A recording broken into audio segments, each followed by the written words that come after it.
जय शिवराय।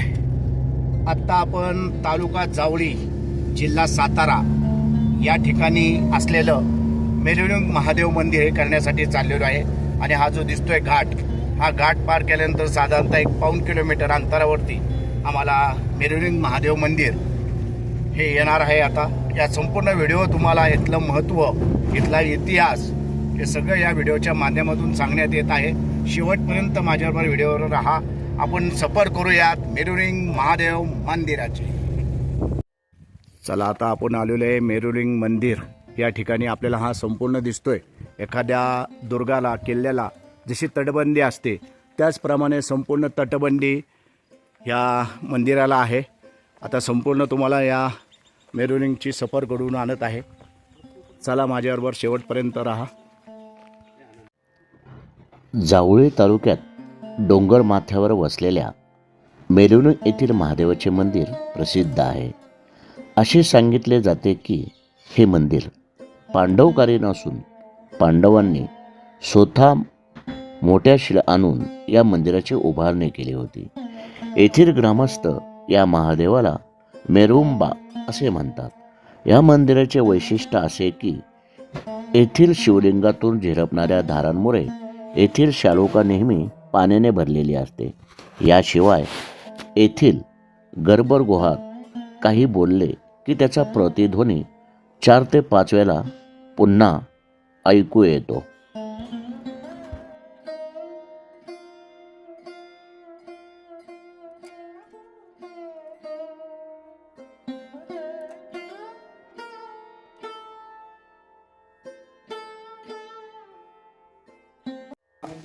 दरवाज्यातनं आपण आत प्रवेश केल्यानंतर जसं आपल्या किल्ल्याला डेवड्या असतात त्याचप्रमाणे या ठिकाणी सुद्धा आपल्याला ह्या डेवड्या पाहायला मिळतात। ही पण पहा आपण, या ठिकाणी डेवड्या, या ठिकाणी असं शिल्पकाम केलेलं आहे। या ठिकाणी दरवाजा जो होता ते लावायसाठी हे पहा। या संपूर्ण मंदिरात तटबंदी एखाद्या किल्ल्याला जशी असती तशीच आहे। आणि आता समोर दिसते आपल्याला श्री क्षेत्र मेरुलिंग, हा तालुका जावळी आणि जिल्हा सातारा या ठिकाणी असलेलं हे महादेवांचं मंदिर आता आपण करत आहोत। चला, संपूर्ण सफर, ही संपूर्ण तटबंदी आपण पाहत आहात। ऐतिहासिक नोंदीनुसार 1702 मध्ये रत्नागिरी तालुक्यातील चिपळूण येथे श्री ब्रह्मेंद्र स्वामी यांचे वास्तव्य होते। हबशी राजाच्या कार्यकाळात तेथील रयतेला त्यांनी त्रास दिला जात असे। स्वामींच्या तपसाधनेत वारंवार व्यत्यय येऊ लागल्यामुळे जावळीतील घनदाट अरण्यात असलेल्या मेरुलिंग येथे जाऊन ते तपसाधना करू लागले। मंदिराच्या शेजारी मोठ्या दगडात कोरलेली एक गुहा आहे, तेथे स्वामी भक्तांना दर्शन देऊ लागले। 1728 मध्ये श्री ब्रह्मेंद्र स्वामींनी मेरुलिंग मंदिराची पुनर्बांधणी केली होती। आता आपण महादेव मंदिरात प्रवेश करणार आहोत। त्या अगोदर आपल्याला या ठिकाणी हा नंदी मंडप आपल्याला पाहायला मिळतोय। या ठिकाणी नंदी महाराज या ठिकाणी आहेत। आणि आता आपण जाऊया मुख्य मंदिरात प्रवेश करूया। आता आपला मुख्य मंदिरात प्रवेश होत आहे। आपण या ठिकाणी वरती ही गणेशपट्टी आहे आणि खाली आपण पाहिलं तर हे कीर्तिमुख आहे। बरेच जण काय करतात, बरेच जण आल्यानंतर पहिल्यांदा या ठिकाणी असं पाया पडतात, पण पाया पडायचं नसतं, ह्याला ओलांडून जायचं असतं। कारण की हे कीर्तिमुख म्हणजे हा जारंदर नावाचा राक्षस होता, ते राक्षस आहे। आणि वरती गणेशपट्टीचं दर्शन घ्यायचं आणि आतमध्ये प्रवेश करायचा। आता आपण आतमध्ये प्रवेश करीत आहोत। हे संपूर्ण मंदिर दाखवत उठलं, पुढचं महत्त्व पण मी तुम्हाला सांगणार आहे, काय आहे काय नाही ते।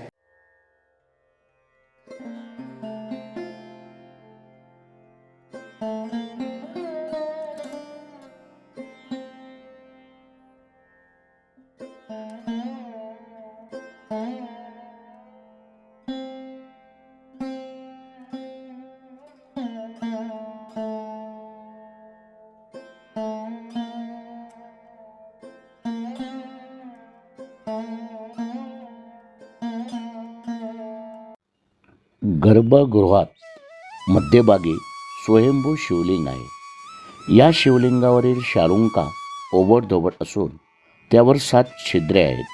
अशी आख्यायिका आहे की वनवासाच्या काळात भीमाने आपल्या भावांची आणि द्रौपदीची तहान शमवण्यासाठी येथील शालुंकेला बोटाने छिद्रे पाडली आणि त्यातून पाणी बाहेर काढले.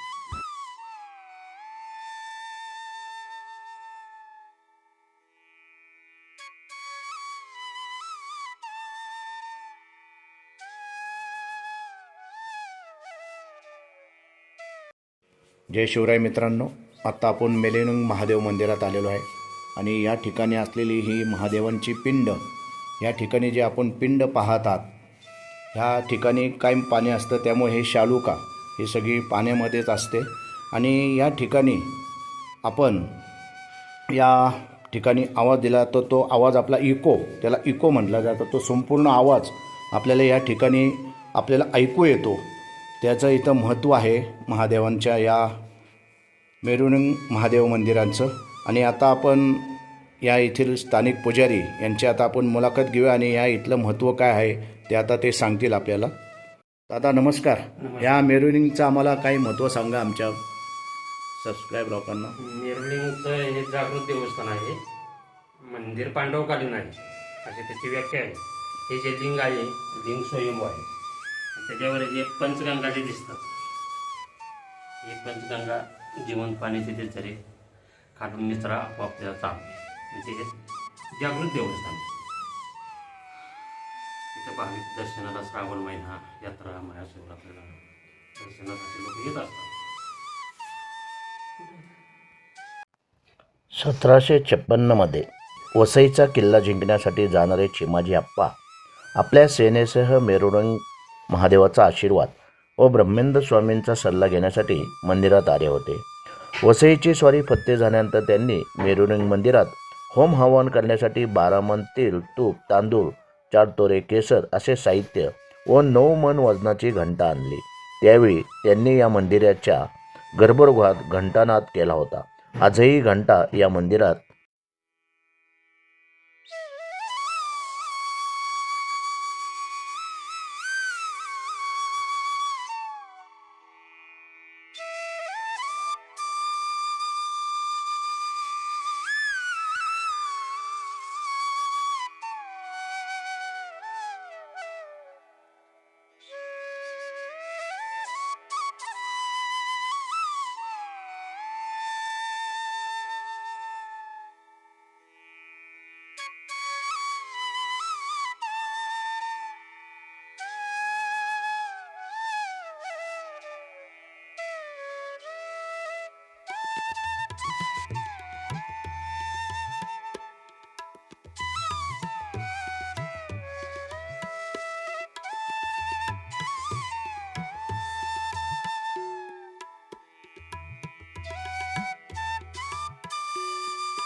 हे मंदिरात आल्यानंतर आपल्याला हा सभामंडप आहे आणि या सभामंडपातून आत प्रवेश केला की आपल्याला गर्भगृह आहे आणि या गर्भगृहात आपल्याला महादेवांची सुबक अशी ही पिंड आपल्याला या ठिकाणी पाहायला मिळत आहे.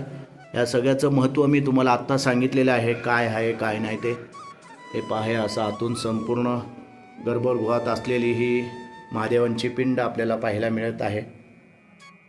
हे पाहून आता आपण बाहेरचा संपूर्ण परिसर पाहूया. चला माझ्याबरोबर शेवटपर्यंत राहा. त्यानंतर आपण मंदिराची प्रदक्षिणा मारूया पूर्ण. मंदिरात प्रवेश करण्यापूर्वी आपल्याला या ठिकाणी तुळशी वृंदावन दिसत आहे. हे तुळशी वृंदावन, त्याच ठिकाणी या इथं असलेले नंदी महाराज, नंदी मंडप आणि पुढं आल्यानंतर आपल्याला या ठिकाणी 2 दीपमाळा पाहायला मिळत आहेत. ही आहे दीपमाळ. आणि तसंच आता आपण पुढे जाऊन हा संपूर्ण परिसर पाहूया. चला तर या ठिकाणी आपल्याला तोफसुद्धा आहे पाहायला मिळत आहे. तोफ या मंदिराच्या आवारात असलेली ही दीपमाळ दीपमाळच्या बाजूनेच आपण पाठीमागे आल्यानंतर या ठिकाणी आपल्याला ही तोफ पाहायला मिळत आहे.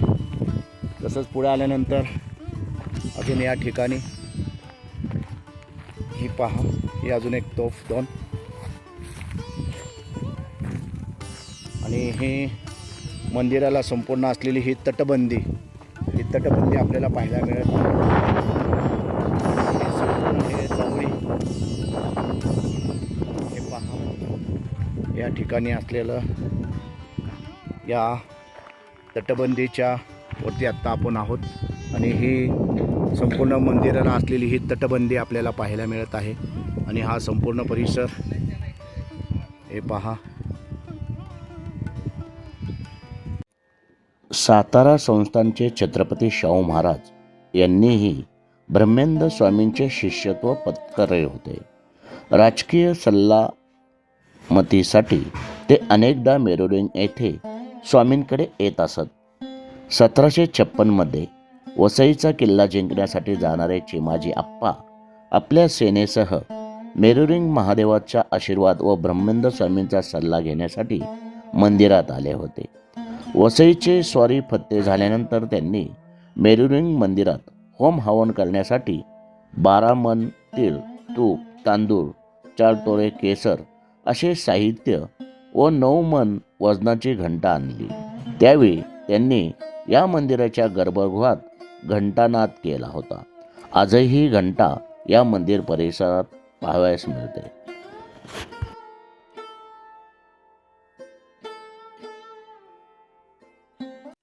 मेरुलिंग मंदिराच्या बाजूलाच असलेले हे आई सुमरवरदाई माताचं मंदिर. या ठिकाणी पहिल्यांदा आपल्याला नंदी महाराज दिसत आहे आणि आतमध्ये आपल्याला महादेवांची पिंड आणि आतमध्ये देवी यांची मूर्ती आपल्याला पाहायला मिळणार आहे. चला तर आता आपण आतमध्ये जाऊया. या ठिकाणी महादेवांची पिंड आणि आतमध्ये आपल्याला देवी माता, गुहेत असलेली देवी माता आपल्याला या ठिकाणी पाहायला मिळत आहे.